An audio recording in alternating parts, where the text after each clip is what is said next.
ये मित्रों, जय श्री राम, हर हर महादेव। मित्रों, एक बार सनातनी वर्ल्ड यूट्यूब चैनल में आप भाइयों का स्वागत है। मित्रों, आज आप सबके सामने हम बात करेंगे, क्या हिंदुस्तान में मुसलमानों का विरोध है। तो मित्रों, साफ शब्दों में मैं कहूँगा कि हिंदुस्तान में मुसलमानों का थोड़ा सा भी विरोध नहीं है, ना ही हिंदुस्तान में मुसलमानों से किसी को नफरत है। अगर मित्रों अब बात करेंगे हिंदुस्तान में मुसलमानों से नफरत नहीं है, तो ये बातें उठ क्यों रही हैं, ऐसी बातें हो क्यों रही हैं कि हिंदू मुस्लिम में दरार है, हिंदू मुस्लिम एक साथ नहीं रह सकते, हिंदू मुस्लिम एक थाली में नहीं खा सकते, हिंदू मुस्लिम एक साथ बैठ नहीं सकते, ये सारी दरार है क्यों। अब मित्रों, इस दरार के बारे में बात करेंगे।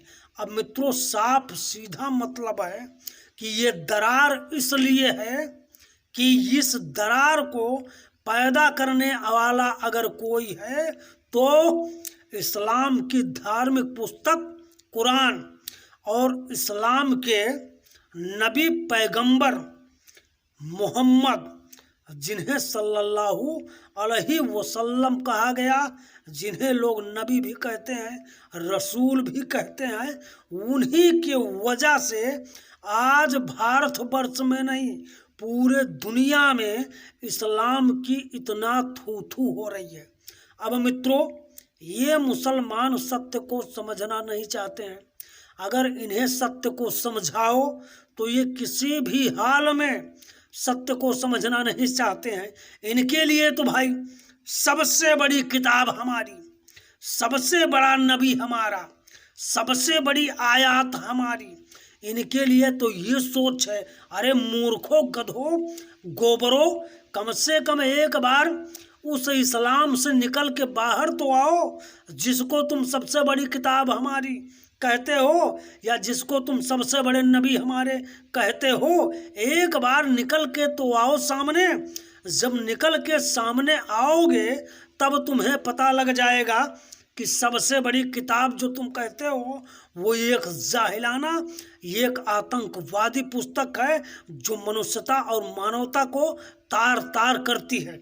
वहीं जिसे तुम सबसे बड़ा नबी कहते हो, अपना रसूल कहते हो, अपना पैगंबर कहते हो, उनके जीवन चरित्र के बारे में जानने के लिए मुसलमानों एक किताब है, तुम्हारे ही वर्ग के एक मुसलमान ने लिखा है, जिस किताब का नाम है अंडरस्टैंडिंग मोहम्मद। एक मुसलमान ने लिखा है जिस मुसलमान का नाम है डॉक्टर अली सीना। डॉक्टर अली सीना भी एक मुस्लिम परिवार में जन्म लेते हैं।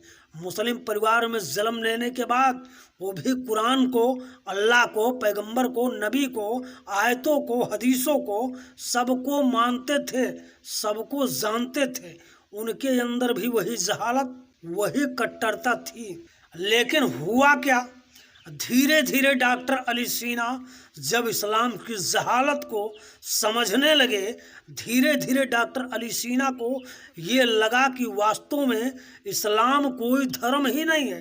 तब डॉक्टर अली सीना ने इस्लाम धर्म को छोड़ दिया, और इस्लाम धर्म को छोड़ने के बाद अंडरस्टैंडिंग मोहम्मद ऐसी किताब को मोहम्मद के जीवन पे लिखा, जिस किताब में मित्रों वो मुसलमान मोहम्मद को एक पागल करार घोषित देता है, एक मानसिक रोगी घोषित देता है, एक सेक्सवाद घोषित करता है।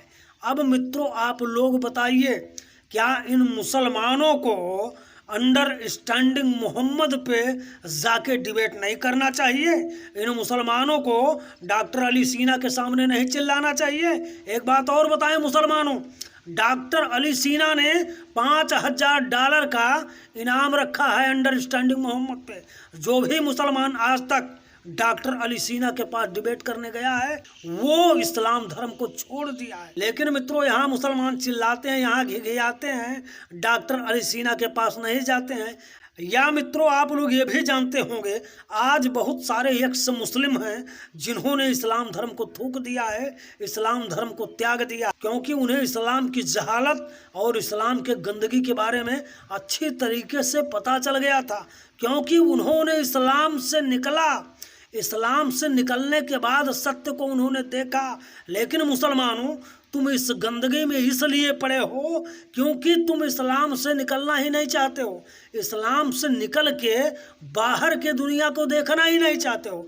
तुम्हारे लिए तो जो मोहम्मद ने लिख दिया कुरान में वही सत्य है। तुम्हारे लिए तो जो नबी ने कृत्य किया है, जो नबी ने घोर अपराध किया है, तुम्हारे लिए तो वही सत्य है। तुम्हारे लिए तो भाई, अगर तुम्हारे नबी ने लिख दिया कि काफिरों को मारो, नान मुस्लिमों को मारो, मूर्ति की पूजकों को मारो, तो तुम्हारे लिए वो सवाब है, तुम्हारे लिए वो धर्म का काम है। अरे गधो, अरे मूर्खो, एक बार मैं कह रहा हूँ, खुला चैलेंज है कि एक बार मुसलमान इस्लाम से निकलें। इस्लाम से निकलने के बाद सनातन वैदिक धर्म के करीब आए।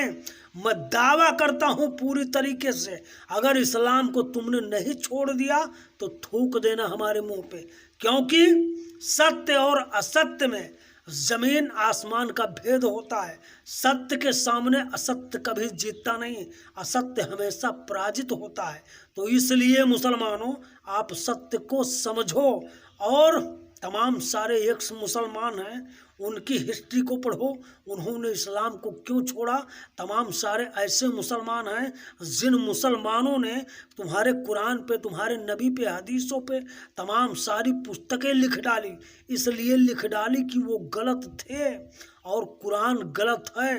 कोई ऐसा नहीं है कि किसी व्यक्ति विशेष को झूठ ये गलत कहेगा और झूठ ही अंगुली उठाएगा, क्योंकि इस्लाम कोई धर्म नहीं है।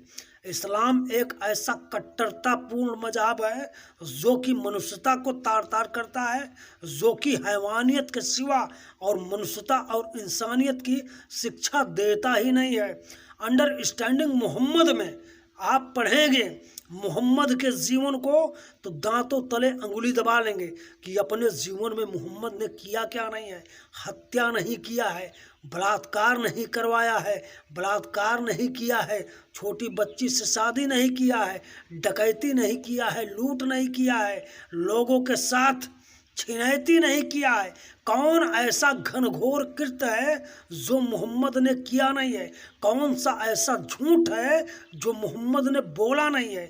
कौन सा ऐसा कर्म है जो मोहम्मद ने अपने जीवन में किया नहीं है? मुसलमानों, आपसे मेरी कोई दुश्मनी नहीं है।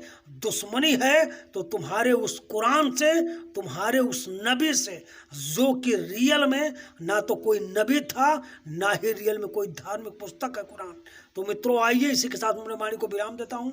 मिलता हूँ फिर किसी और वीडियो स्टेटमेंट में। तब तक के लिए धन्यवाद, प्रणाम, नमस्कार, जय हिंद, जय भारत। बोलते हर हर महादेव। धन्यवाद।